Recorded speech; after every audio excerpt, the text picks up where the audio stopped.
Hello दोस्तों, एक बार फिर से स्वागत है आपका आपके अपने यूट्यूब चैनल टेक लिंक में। आज आपको बताने वाले हैं एक्सेल एवं लिब्रे ऑफिस से रिलेटेड क्वेश्चंस जो आपके ट्रिपल सी एग्ज़ाम बा एसएससी के सीएचएल के एग्ज़ाम में पूछे जाते हैं। तो चलिए शुरू करते हैं। पहला प्रश्न है आपका, माइक्रोसॉफ्ट एक्सेल किस प्रकार का सॉफ्टवेयर है? तो ये स्प्रेडशीट प्रोग्राम है, ठीक है ना। इसका राइट आंसर हो जाएगा स्प्रेडशीट प्रोग्राम। प्रश्न दूसरा है आपका, एक्सेल की एक वर्कशीट में कितनी कॉलम होते हैं? तो ये क्वेश्चन अत्यधिक पूछा जाता है, रो और कॉलम वाला। तो इसके जो कॉलम होते हैं वो 16,384 होते हैं एक्सेल की एक वर्कशीट में। अगला प्रश्न है, एक्सेल की एक वर्कशीट में कितनी पंक्तियां होती हैं, यानी कितनी रो होती हैं? तो इसका राइट आंसर हो जाएगा आपका 10,48,576। यह दोनों क्वेश्चन अत्यधिक पूछे जाते हैं। अगला प्रश्न आपका, एक्सेल फाइल को क्या कहते हैं? राइट आंसर हो जाएगा आपका वर्कबुक। अगला क्वेश्चन आपका, एक्सेल फाइल का एक्सटेंशन क्या होता है? एक्सटेंशन मैं आपको पार्ट 1 में पढ़ा चुका हूँ, ट्रिपल सी मंथ अगस्त के। फिर भी यहाँ पे मैंने दे रखा है .xlsx, ठीक है ना। ये इसका एक्सटेंशन होता है .xlsx। ये एक्सेल फाइल का एक्सटेंशन होता है। अगला प्रश्न है, एक्सेल में प्रत्येक बॉक्स को क्या कहते हैं? तो जो रो और कॉलम दोनों से मिलकर बनाता है उसको सेल कहते हैं, ठीक है ना। उसी को बॉक्स बोलते हैं। तो प्रत्येक बॉक्स को सेल कहते हैं। एक्सेल में कॉलम ए और पंक्ति 1 का सेल पता क्या होगा? तो इसमें A1 है। ऐसे आपसे A2 पूछ सकता है, A3 पूछ सकता है, A5 भी पूछ सकता है। ऐसा कोई भी क्वेश्चन आपसे पूछ सकता है। अगला क्वेश्चन आपका, एक्सेल में ऑटो सम का शॉर्टकट क्या है? तो शॉर्टकट यदि पूछता है तो अल्टरनेट प्लस इक्वल टू। यदि आपसे फार्मूला पूछता है तो यहाँ पे इक्वल टू सम, ठीक है ना। तो यहाँ पे ऑटो सम पूछा है तो अल्टरनेट प्लस इक्वल टू। अगला क्वेश्चन है, एक्सेल में चार्ट बनाने के लिए किस टाइप का उपयोग किया जाता है? तो इसमें इंसर्ट, ये आपका राइट आंसर हो जाएगा। जब भी हम एक्सेल में चार्ट बनाते हैं तो इंसर्ट टाइप का उपयोग करते हैं। अगला क्वेश्चन है, एक्सेल में काउंट फंक्शन क्या करता है? तो काउंट से वैसे ही पता लग रहा है कि ये संख्यात्मक मान गिनता है। तो इसका राइट आंसर हो जाएगा संख्यात्मक मान गिनना। अगला क्वेश्चन है आपका, एक्सेल में औसत निकालने के लिए कौन सा फंक्शन प्रयोग होता है? औसत यानी एवरेज निकालने के लिए। तो इसका आपका जो इसका फार्मूला होता है, एवरेज का फार्मूला हम यूज करते हैं। अगला क्वेश्चन आपका, एक्सेल में किसी कॉलम को छोटा बड़ा करने की प्रक्रिया क्या कहलाती है? तो इसका राइट आंसर हो जाएगा आपका रिसाइज। अगला क्वेश्चन आपका, एक्सेल में कंट्रोल प्लस जेड का क्या करता है? तो ये करता है अंडू। ये तो MS पेंट, विनबर्ड, एक्सेल और पावर पॉइंट, यानी कि किसी भी सॉफ्टवेयर में ये अंडो का ही काम करता है। कंट्रोल प्लस जेड किसी भी सॉफ्टवेयर में आपसे पूछ ले तो ये अंडो का ही काम करता है। अंडो यानी एक स्टेप पीछे हटना। अगला क्वेश्चन आपका, एक्सेल में कंट्रोल प्लस बाई क्या करता है? तो इसका काम था रेडो। राइट आंसर हो जाएगा इसका रेडो, यानी एक स्टेप आगे बढ़ना। जो हम कंट्रोल जेड के द्वारा एक स्टेप पीछे हटते हैं यानी कि अंडो करते हैं, उसको एक स्टेप आगे बढ़ाने के लिए कंट्रोल प्लस बाई यानी रेडो बोलते हैं। अगला क्वेश्चन हो जाएगा, एक्सेल में सबसे बड़ी संख्या खोजने के लिए कौन सा फंक्शन है? तो इसमें मैक्सिमम का फार्मूला, जिसके द्वारा हम सबसे बड़ी संख्या को खोजते हैं। अगला क्वेश्चन है आपका, एक्सेल में सबसे छोटी संख्या खोजने के लिए कौन सा फंक्शन है? तो मिनिमम का फार्मूला, मिनिमम के द्वारा सबसे छोटी से छोटी संख्या को खोज सकते हैं। अगला क्वेश्चन आपका, एक्सेल में चार्ट इंसर्ट करने का शॉर्टकट क्या है? तो F11, ध्यान रखना F11 इस चार्ट इंसर्ट करने का तुम्हारा फंक्शन की है, ठीक है ना, F11। अगला क्वेश्चन आपका, एक्सेल में फिल्टर लगाने के लिए शॉर्टकट क्या है? बहुत ही इंपॉर्टेंट क्वेश्चन है, कई बार इस क्वेश्चन को पूछा गया है। ट्रिपल सी में तो ये क्वेश्चन अत्यधिक बार आया है। तो इसका जो राइट आंसर हो जाएगा control plus shift plus L, filter लगाने के लिए। अगला क्वेश्चन है एक्सेल में इफ फंक्शन का उपयोग किस लिए होता है। ये क्वेश्चन कई बार रिपीट किया गया है। तो इसका काम होता है कंडीशनल, एक कंडीशन लगाने के लिए, एक कंडीशनल फॉर्मेटिंग लगाने के लिए, या फिर कंडीशन लगाने के लिए इफ का यूज करते हैं। अगर कोई भी कंडीशन हमको देनी होती है तो हम इफ का यूज करते हैं। जैसे कि हमारे पास कोई भी संख्या दी गई होती है, तो उसको मान लो 10, 20, 50 इस टाइप से संख्या दी गई, तो हमको यदि काउंट करना है या सम करना है 10 से ऊपर का, तो इफ की कंडीशन का यूज करते हैं उसमें। अगला क्वेश्चन है एक्सेल में कॉनकाटेनेट फंक्शन का उपयोग किस लिए होता है। बहुत ही इंपॉर्टेंट क्वेश्चन है और इस क्वेश्चन को कई बार पूछा जा चुका है। ट्रिपल सी में अत्यधिक बार क्वेश्चन पूछा गया है। इसका राइट आंसर हो जाएगा आपका टेक्स्ट को जोड़ने के लिए। यदि आपका सपोज करो आपका नाम फर्स्ट नेम, मिडिल नेम और लास्ट नेम 3 में है, तो उसको जोड़ के एक नाम बनाने का काम कॉनकाटेनेट फार्मूला करता है। अगला क्वेश्चन है आपका एक्सेल में मर्ज एंड सेंटर का उपयोग किस लिए होता है। तो इसका राइट आंसर हो जाएगा आपका सेल को मिलाकर टेक्स्ट को बीच में रखने के लिए। अगला क्वेश्चन है आपका एक्सेल में एक साथ कई सेल चुनने के लिए क्या प्रयोग किया जाता है। तो शिफ्ट को होल्ड करके जब हम रखते हैं और कर्सर की से जितने भी सेल या कॉलम को चूज करना होता है कर सकते हैं। अगला क्वेश्चन है एक्सेल में फार्मूला बार कहाँ स्थित होता है। तो रिबून के ठीक नीचे। रिबून का होता है टैब के अंदर, और ठीक उसी के नीचे रिबून होता है। रिबून के ठीक नीचे क्या होता है, हमारा फार्मूला बार स्थित होता है। अगला क्वेश्चन है एक्सेल में ऑटो फिल का प्रयोग किस लिए होता है। इसका राइट आंसर हो जाएगा पैटर्न के अनुसार डेटा भरने के लिए। एक्सेल में चार्ट को हटाने के लिए क्या दबाते हैं। इसका राइट आंसर हो जाएगा डिलीट की। इस की को कई बार पूछा जा चुका है।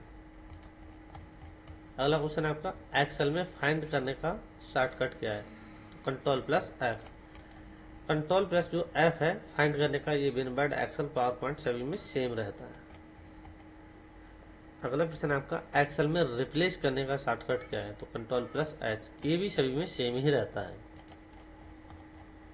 अगला क्वेश्चन है एक्सेल में गो टू कमांड का शॉर्टकट क्या है। कंट्रोल प्लस जी। ये भी लगभग सभी में सेम ही रहता है।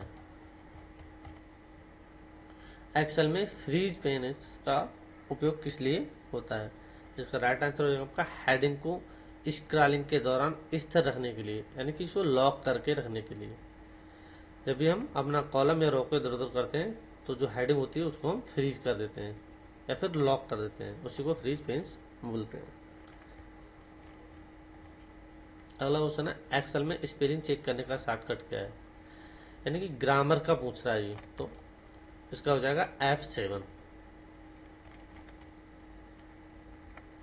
अगला क्वेश्चन है आपका एक्सेल में स्टेटस बार कहाँ होता है।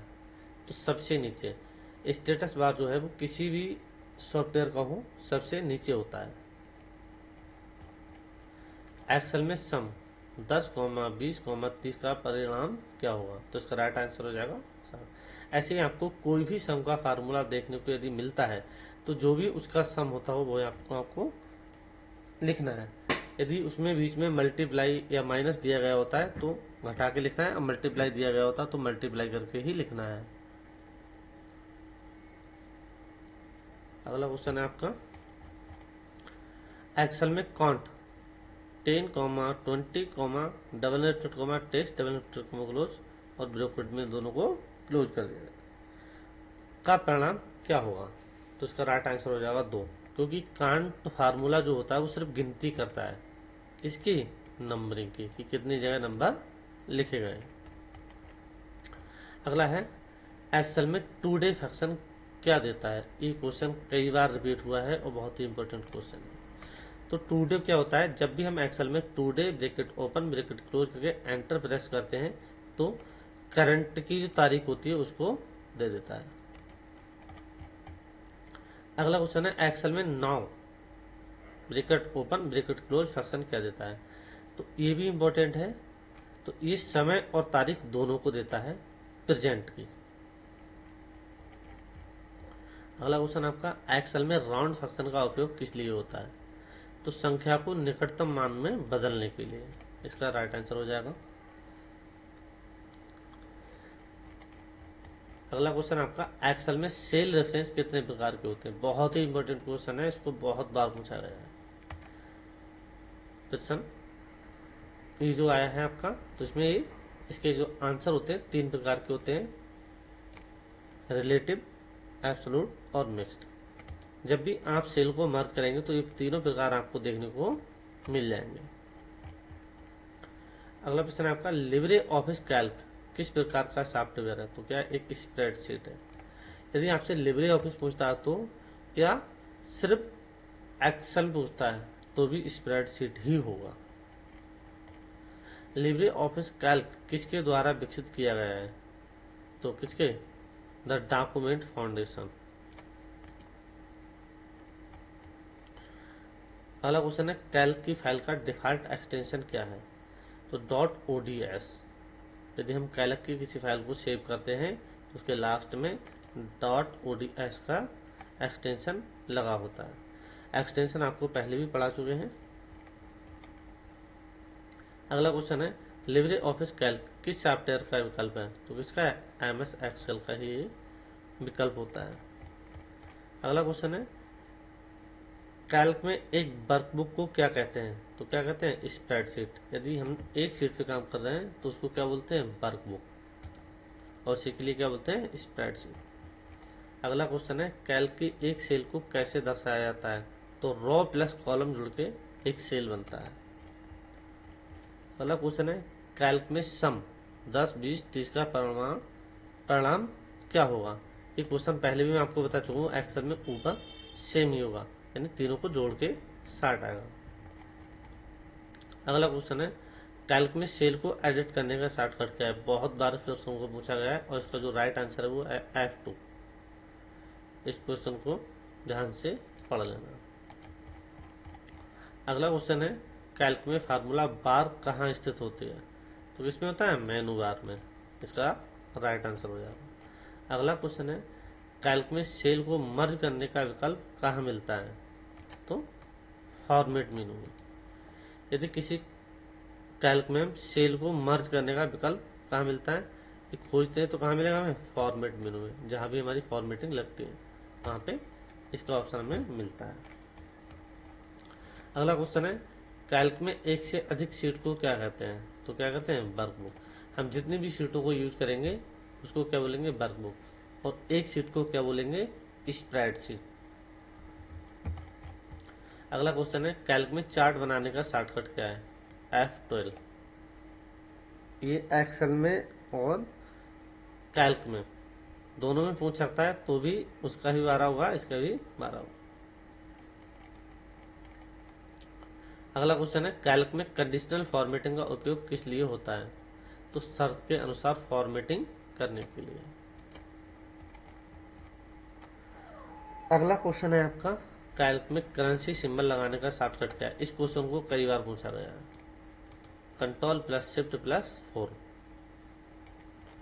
अगला क्वेश्चन आपका कैल्क में प्रतिशत दिखाने का शॉर्टकट क्या है। तो Ctrl+Shift+5। यदि हमको कहीं भी परसेंटेज दिखाना है तो Ctrl+Shift+5 हम प्रेस करेंगे। अगला क्वेश्चन आपका कैल्क में तिथि डेट डालने का शॉर्टकट क्या है। पहले हमसे पूछा रहा था एक्सेल में, अब पूछा गया कैल्क में। लेकिन इसमें हमको कंफ्यूज नहीं होना है, इसमें और उसमें सेम ही होती है, सेम चीज होता है, ठीक है ना। तो इसमें Ctrl+सेमीकोलन ये इसका शॉर्टकट होता है डेट डालने का। कैल्क में समय टाइम डालने का शॉर्टकट क्या होता है, ये आपको एक्सेल में भी हम बता के आए हैं, Ctrl+Shift+colon।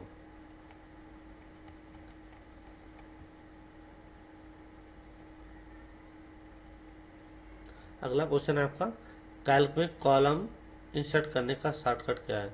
तो Ctrl+Shift++। ये आपका कॉलम इंसर्ट करने का शॉर्टकट है।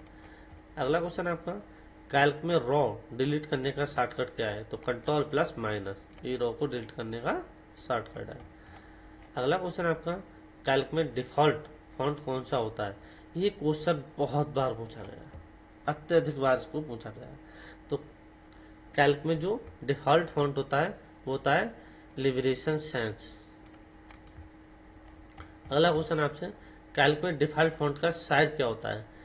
तो किसी भी कैल्क में पूछ लें, ठीक है ना, तो उसमें 11 ही होगा। विनवर्ड में भी आपके 11 होगा, एक्सेल में भी 11 होगा और पावर पॉइंट में भी 11 होगा।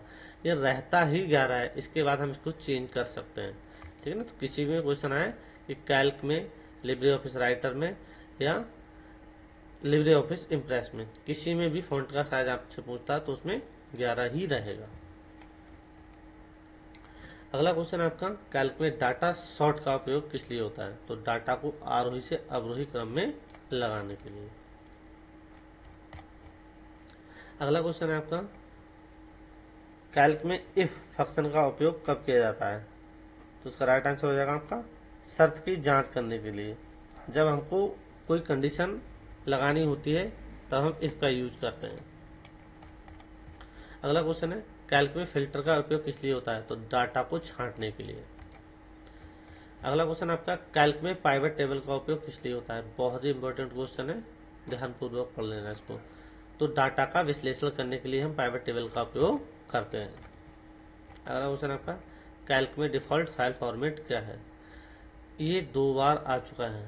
कैल्क और एक्सेल में अलग अलग होता है। कैल्क में यदि पूछता है आपसे तो क्या हो जाएगा .ods, और एक्सेल में पूछता है तो .xlsx, ठीक है ना। अगला क्वेश्चन आपका, कैल्क में स्टेटस बार कहाँ होता है? तो सबसे नीचे। स्टेटस बार किसी भी सॉफ्टवेयर में आपसे पूछ ले तो सबसे नीचे ही होता है। अगला क्वेश्चन आपका, लिब्रे ऑफिस कैल्क मुख्य रूप से किस काम में उपयोग होता है? इंपॉर्टेंट क्वेश्चन है, ध्यानपूर्वक पढ़ लेना इसको। तो ये स्प्रेडशीट और डाटा एनालिसिस करने में दोनों जगह इसका यूज किया जाता है। इसी के साथ आज की क्लास समाप्त होती है। कल फिर मिलते हैं नई क्लास में।